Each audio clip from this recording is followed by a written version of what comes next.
Théorie inférentielle et traduction technique. Madame, Monsieur, bonjour.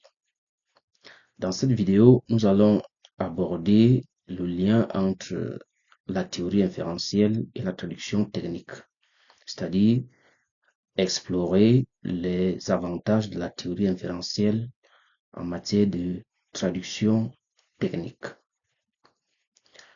Avant d'en arriver là, rappelons que notre ouvrage de la sémantique à la traduction, une approche sémantico-morpho-syntaxique de la traduction, est porté par l'approche sémantico-morpho-syntaxique de la traduction qui est sous-tendue par la théorie inférentielle de la traduction. Alors, comme nous l'avons mentionné dans les précédentes vidéos, la théorie inférentielle de la traduction s'appuie sur plusieurs doctrines sémantiques, notamment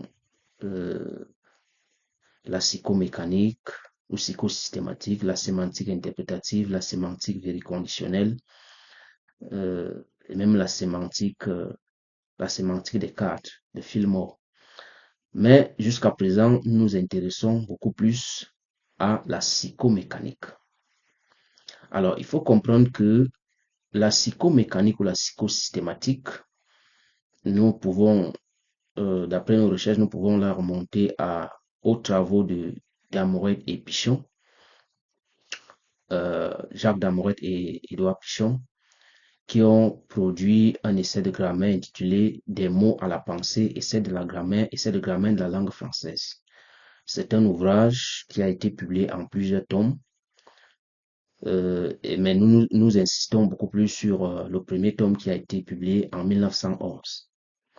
Alors, dans cet ouvrage, Damorette et Pichon considèrent la grammaire, en fait, ils essayent de définir une espèce de grammaire de la pensée en estimant que le langage est le moyen par excellence de l'expression de la pensée et que tout discours ou alors tout langage est un factif, c'est-à-dire que le discours c'est une question de factivosité dans la mesure où la pensée ne peut être exprimée qu'à travers le langage.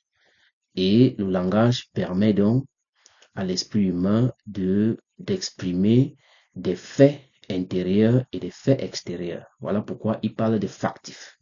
Ils vont s'appuyer sur un exemple comme ouf, en démontrant que lorsque le locuteur dit ouf, le ouf en question, qui est une interjection, est une représentation mentale du soulagement. Alors, au regard donc des travaux d'Amorette et Pichon, il est essentiel de comprendre que la psycholinguistique a été d'un apport essentiel dans les travaux de sémantique menés par d'autres auteurs.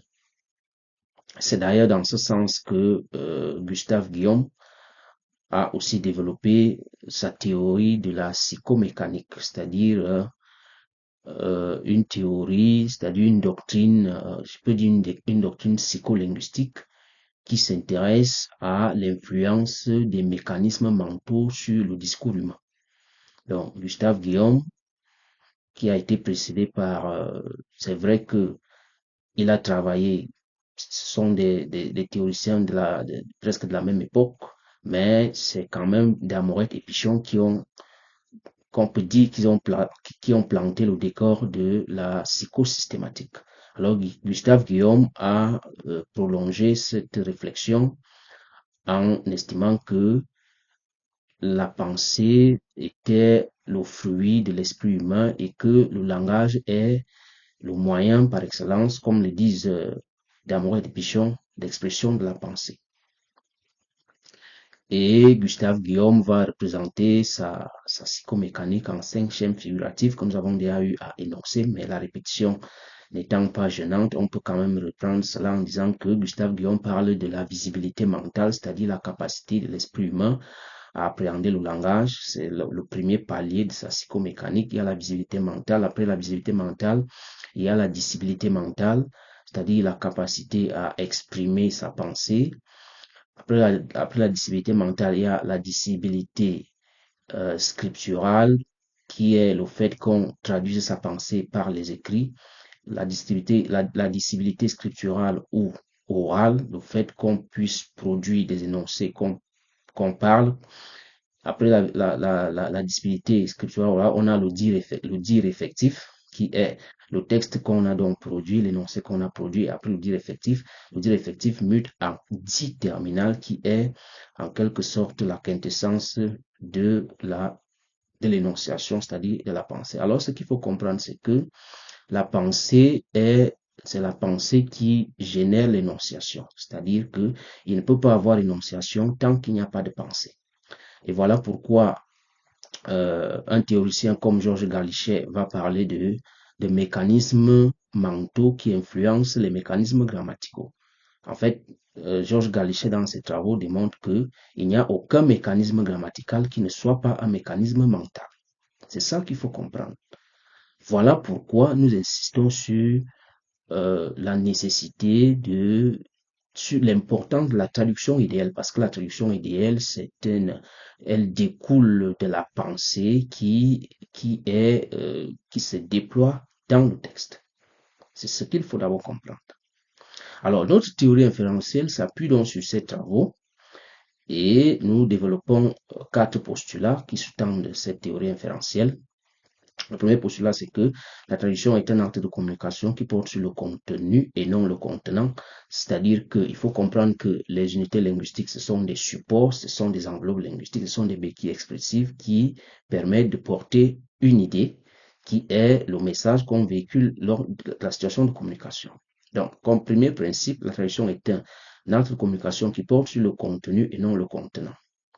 Le deuxième postulat, c'est que le contenu s'obtient en déterminant l'intention communicationnelle.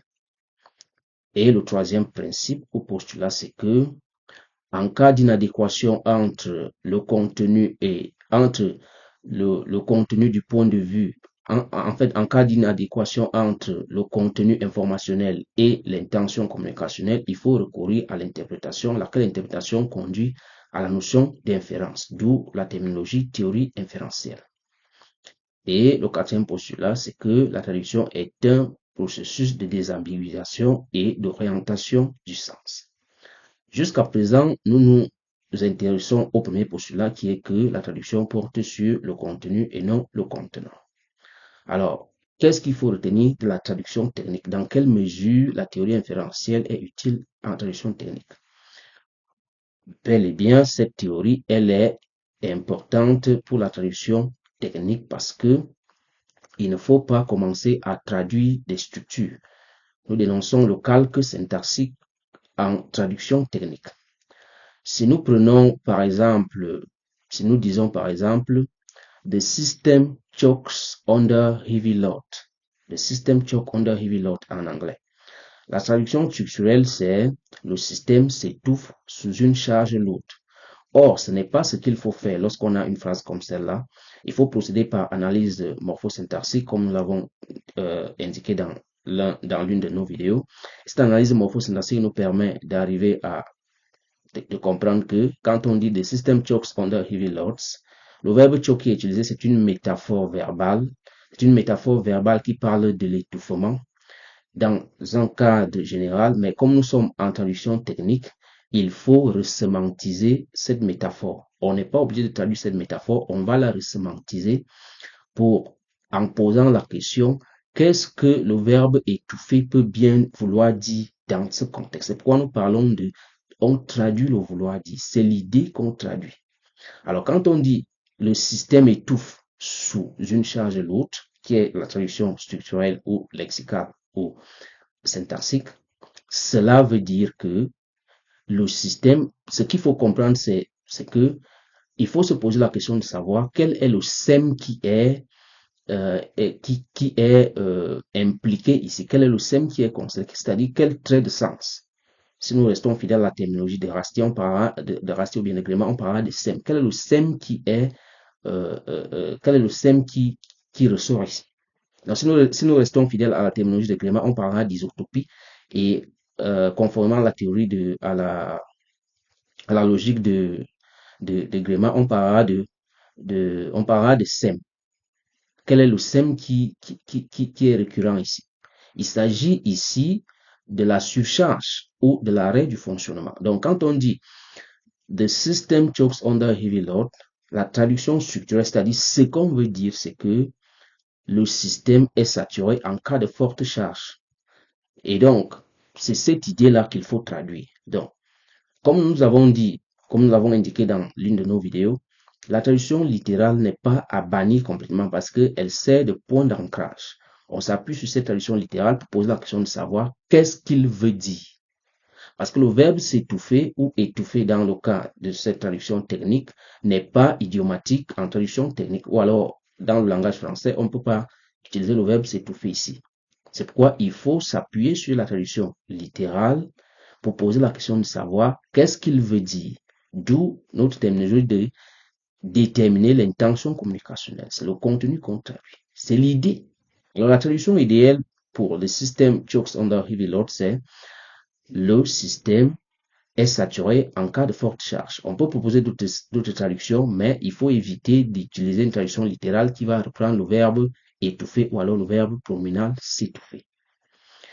Autre exemple, lorsqu'on dit the application crashes on startup. The application crashes on startup.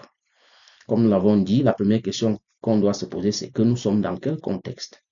Et ici, c'est toujours dans le sens technique, en informatique. Est-ce que lorsque nous disons the application crashes on startup, est-ce qu'on va traduire ça littéralement par l'application s'écrase au démarrage? Et c'est ce que la traduction littérale nous donne. Une traduction qui peut découler de la post-édition ou bien des machines de traduction, des outils de traduction, des outils d'intelligence artificielle neuronale. Alors, la traduction structurelle, c'est l'application s'écrase au démarrage. Mais cette traduction elle n'est pas idiomatique parce que le SEM concerné ici, c'est le dysfonctionnement ou alors l'isotopie selon Rastier. L'isotopie qui est évoquée ici, c'est le dysfonctionnement. Alors, on va toujours s'appuyer sur cette traduction littérale. Comme nous avons dit que c'est notre point d'ancrage, on s'appuie sur ça et puis on pose la question, qu'est-ce qu'on veut dire selon le contexte informatique? Lorsqu'on dit que l'application s'écrase, comment cela doit se dire de manière naturelle, de manière idiomatique? Voilà pourquoi il faudra donc trouver une traduction idéale qui est en accord, qui est en conformité avec le contexte. Et on dira l'application plante au démarrage. C'est ça la traduction idéale. Donc il faut comprendre que la traduction, comme nous l'avons dit, selon notre théorie, nos 4 postulats, ces 4 postulats s'appliquent à tous les types de traduction. Mais jusqu'ici, nous insistons sur le premier postulat qui est que la traduction est un art de communication qui porte sur le contenu et non le contenant. Parce qu'en fait, le contenant, c'est l'enveloppe linguistique, c'est le support linguistique, ce sont des béquilles expressives qui portent le message. Donc, le message qu'il faut donc déterminer en fonction du contexte. Et pour déterminer ce message en fonction du contexte, nous n'allons pas jeter le bébé avec l'eau du bain. Nous allons nous appuyer sur la version littérale. C'est cette version littérale-là qui nous permettra de répondre à la question fondamentale. Qu'est-ce qu'il veut dire? Parce que la version littérale, c'est un point d'appui. On s'appuie sur cette version pour poser la question, qu'est-ce qu'il veut dire? Et cela nous permet d'arriver à l'idée originale, c'est-à-dire à l'idiomaticité ou encore à la traduction idéale. Voilà pourquoi il faut comprendre que la traduction, elle est idéale et que l'analyse traductionnelle nécessite d'abord une analyse morphosyntaxique qui tienne compte des structures qui sont utilisées tout en retenant que en tout état de cause, l'idée commande la forme, d'où la terminologie approche sémantico-morphosyntaxique de la traduction. L'idée commande la forme. Ne pas commencer à traduire directement parce qu'on a vu, on a une structure et ne pas commencer à la traduire directement. Comprendre que toute structure linguistique, comme le démontre Georges Galichet dans son ouvrage, je vais quand même vous donner le titre de son article. Le titre de l'article, c'est Au-delà des structuralismes vers une linguistique totale. L'auteur, c'est Georges Galichet. Alors, Georges Galichet précise que il n'y a pas de mécanisme grammatical qui ne soit pas mental. Ce qu'il faut comprendre donc par cette déclaration, c'est que toute structure est d'abord mentale. Et quand on dit structure mentale, la structure est idéale. Pourquoi? Parce que c'est l'idée qui commande la forme. Pourquoi? Parce que c'est la pensée qui génère l'énonciation. Et c'est ça qu'il faut donc retenir, que ce soit en traduction générale, que ce soit en traduction technique, en tout cas dans tous les types de traduction, c'est ça qu'il faut retenir. C'est la fin de cette vidéo. J'espère que vous allez beaucoup l'apprécier. J'attends les critiques, les observations et vos commentaires. Je suis toujours Thomas Dakantavikumavo, auteur de l'ouvrage de la sémantique à la traduction. Pour plus de détails, je vous invite à cliquer sur la description en bas de cette vidéo. Merci.